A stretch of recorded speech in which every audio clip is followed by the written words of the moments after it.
Uterine fibroid tumors, also known as fibroids or leiomyomas, are fairly common, affecting between 20% to 80% of all women. These growths are benign, which means they are not cancerous and may be without symptoms. Uterine fibroids can cause symptoms ranging from pelvic or abdominal discomfort to irregular bleeding and pregnancy issues. There are several types of uterine fibroids and they can range in size. You may be diagnosed with a uterine fibroid based on a gynecologic examination or an imaging test. Depending on your symptoms, your treatment can include pain medication, hormonal therapy, or surgery.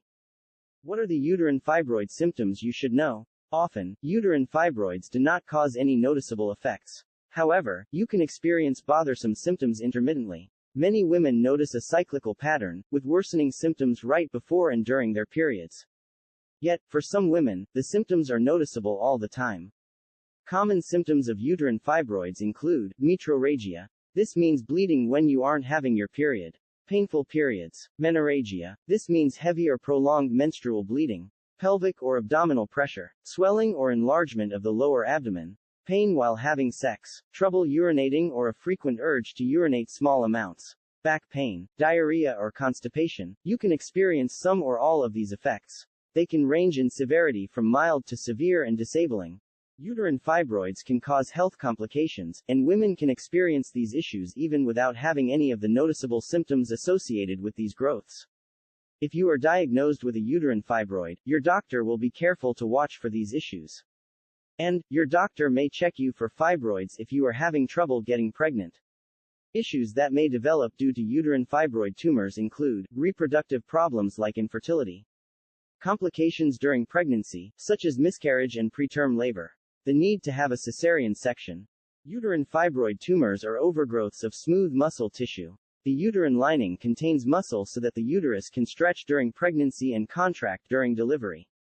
There are several known risk factors that increase your chances of developing a fibroid tumor.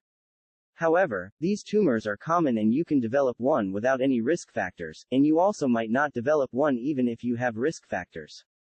Common risk factors include a family history of fibroids, a personal history of fibroids, advancing age, obesity. Women who have not had children are at a higher risk. In terms of race, fibroids are more common and develop at an earlier age among African American women. Fibroid tumors can occur any time after a woman starts menstruating, which is when the body begins producing estrogen, a female hormone. These estrogen-dependent tumors develop and grow in response to the hormone. Other estrogen fluctuations can affect fibroid tumors, including pregnancy. During pregnancy, fibroids often grow extremely fast due to the extra estrogen your body produces. Menopause. Uterine fibroid tumors may decrease in size once menopause occurs, due to the sharp decline in estrogen production. Estrogen-containing medications. Women who have fibroids or who have had them in the past need to pay particular attention to the potential side effects of estrogen-containing medications. Uterine fibroid tumors can range in size. They can be as small as a seed or a pea or as large as an orange or small melon. There are a few different types of uterine fibroids and you can have more than one type at the same time. The types of fibroid tumors include subserosal fibroids. This fibroid grows on the outside of the uterus and usually does not cause symptoms unless they grow large enough to interfere with other organs. They may distort the outer layer of the uterus, and this may be seen on an imaging examination. Pedunculated leiomyomas are subserous fibroids that grow a peduncle or stalk and extend away from the uterus. These fibroid tumors may enlarge and become twisted, causing severe pain. Submucosal fibroids develop just below the lining of the uterus, and they may extend into the uterus, possibly causing menstrual problems. These fibroid tumors can cause the inside of the uterus to be distorted, which can be detected on an imaging examination. Intramural uterine fibroid tumors are located within the uterine wall and they can enlarge the uterus. Remember to like and subscribe to this channel for more health tips. MOXIBER.com